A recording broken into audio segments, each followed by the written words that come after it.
Welcome to Study Loop. Problem 16 here is about this HPV virus, which encodes an E6 protein, which binds to our P53 protein, right? And so what we know about the P53 protein is that it acts as a functional checkpoint, right? And it will damage, it will find damaged DNA or detect it, and it'll halt the cell cycle if needed to either repair or trigger apoptosis, right? Cell death.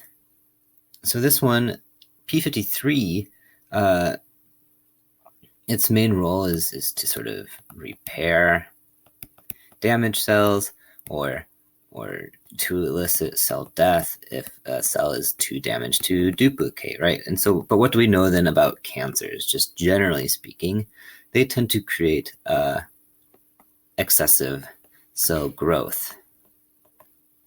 Okay. And so typically if a cell is going to be damaged in a way that would cause it to overgrow, the P53 would either repair that mutation or trigger the cell death, right? But E6 will bind to the P53, causing the cancer. So it's causing this influx of cell growth. So we're trying to assume then what sort of relationship do these two have? Well, so we're looking for a relationship that sort of inhibits P53 to allow for this cell growth to accumulate. That's where we get the cervical cancer. Okay, so if E6 activated P53, then it would most likely cause this apoptosis, right?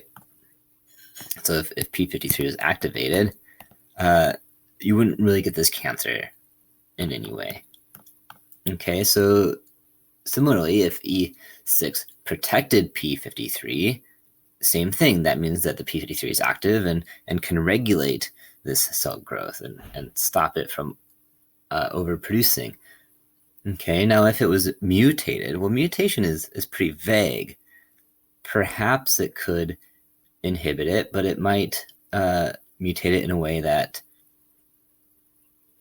sort of gave it, made it more efficient, right? So that's not quite right. But if the binding marks P53 for degradation, so now we don't have this repair factor, then that sort of allows the E6 virus to mutate and damage the DNA in a way that causes excessive growth for cancer. So the answer we're looking for here is going to be D.